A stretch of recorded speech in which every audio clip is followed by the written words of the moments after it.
Shadow of the Beast is actually a reimagining of the 1989 classic Amiga game. It's classic, but if you haven't played it, don't worry, not a lot of people have. You play as this creature Arbron, and you kill your way through two-dimensional levels in a brutal, M-rated, side-scroller style beat-em-up game. It looks very interesting visually, and I think it's worth noting that it does run at 60 frames per second on PS4. That being said, it is only on PS4 right now, so I like to say, like, while Xbox One has Ori and the Blind Forest, PS4 has the Shadow of the Beast game. And at number 9, we have Fallout 4, the Far Harbor DLC. This DLC is allegedly releasing in May, and like all other aspects of the Fallout 4 Season Pass, we don't know too much about it up until right before it releases, but we do know that it's a new case from Valentine's Detective Agency, leading you on a search for a young woman and a secret colony of synths. You travel to this mysterious island called Far Harbor that's actually off the coast of Maine, and that's where the adventure starts, where you can find new quests, new gear, new weapons, new characters, and a bunch of other stuff. This is going to be Fallout 4's first big, true expansion, worthy of some money, I think. You know, if you played any other major Fallout or Elder Scrolls expansion, you know the deal here. It's worth noting that the landmass here is bigger than any other Bethesda expansion before it. Pete Hines actually said it's bigger than Shivering Isles from Oblivion. That's going to be pretty damn big, and definitely worth firing up Fallout 4 for again. And at number 8, we have Teenage Mutant Ninja Turtles, Mutants in Manhattan. The Platinum Games developed Ninja Turtles game looks really awesome. It's a beat-em-up style game where you get to choose which Ninja Turtle you'll play as, and they each have their own different abilities. Raphael can partner with another turtle and do like a shell-smashing attack. He's also the stealthiest character. Donatello can serve as a healer and give pizzas to the other players. Michelangelo can do a bunch of goofy breakdance fighting moves. And Leonardo can actually slow down time and attack enemies. This Ninja Turtle game, I gotta say, looks surprisingly awesome. Graphically, it looks cool, but the team combat stuff looks really, really engaging. If you played Platinum's last effort at a Transformers game, you know that the combat was nothing to scoff at, and this looks really impressive, I gotta say. And at number 7, we have Homefront, The Revolution. While not especially highly reviewed, the original Homefront did receive a small cult following of fans, and Homefront, The Revolution came back to some fanfare, but really kind of faced a tumultuous development cycle, changing hands multiple times, between going dark and changing publishers multiple times. However, what we have here looks like a pretty ambitious game. It's open world, occupied Philadelphia, and you're a guerrilla, and it's your chance to take the city back. There's weapon customization, there's base building, there's team tactics, there's stealth, there's remote control cars with surveillance cameras on them, and there's even vehicles. We haven't seen a ton of this game, but it is really ambitious and we're hoping it turns out good.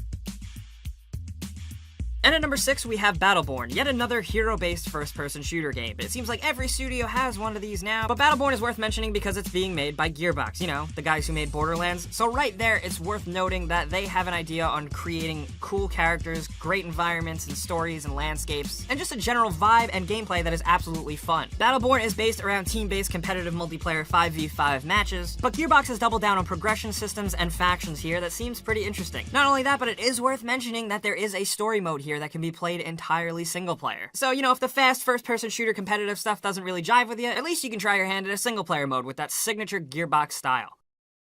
And at number 5, we have Total War Warhammer. The Warhammer series returns to its original style roots in this big old fantasy strategy game that many fans are foaming at the mouth for. Warhammer combines turn-based and real-time battles with the whole, you know, managing your units and fighting out battles, but also just amassing an empire. There's 4 different races here: the Empire, the Dwarves, the Vampire Counts, and the Greenskins. And like many of these types of games, they have their own unique characters, stories, lore, abilities, unit attacks, and playstyles. What's really impressive here is that you can summon dragons to swoop in, giants to come in and start knocking the shit out of everybody, and really just create your own epic, massive battles. This looks like fantasy strategy gaming's wet dream, and that's why we're excited for it.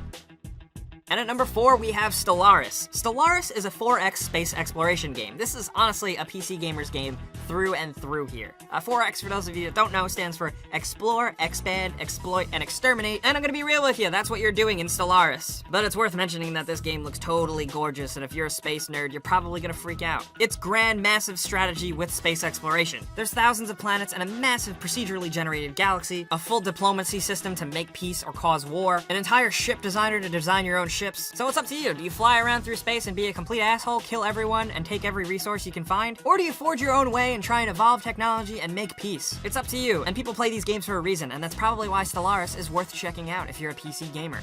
And at number 3, we have Overwatch. It's funny how earlier I was talking about Battleborn and how it's a hero-based first-person shooter style game. Well, here's Blizzard's take. And we all have faith in Blizzard because they do some pretty awesome shit, and Overwatch has been pretty promising. Alphas and betas have been pretty great, and players are actively looking forward to playing the final game. There's a lot of great and completely different characters to play as here, and we are really looking forward to getting our hands on it. The best part is that it's not only just playable on PC, you can also play it on PlayStation 4 or Xbox One. So everyone can get in on this action. That's pretty cool. There's robots, there's aliens, there's assassins, there's humans, there's basically a character for everyone to play as here, and Overwatch definitely might be one of the biggest games of May.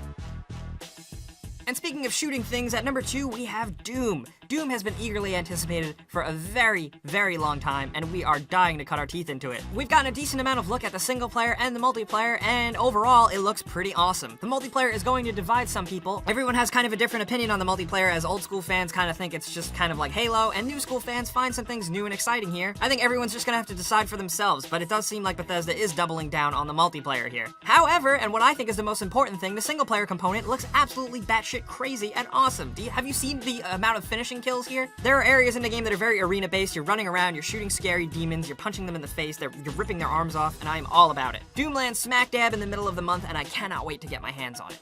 And at number 1, speaking of something I can't wait to get my hands on, let's talk about Uncharted 4. Easily our most anticipated game for May of 2016, and maybe even the entire year. The apparent last adventure of Nathan Drake looks like it's gonna be a doozy. Not only do we have Nolan North reprising his role as Nathan Drake, we also have Troy Baker voicing his brother this time around. If that's not a match made in voice actor heaven, I don't know what is. But there's everything here. There's exploration, there's new driving sequences, there's swinging on ropes, and shooting and punching dudes in the face, and seemingly anything you want in an Uncharted game is here, and I cannot wait to play it.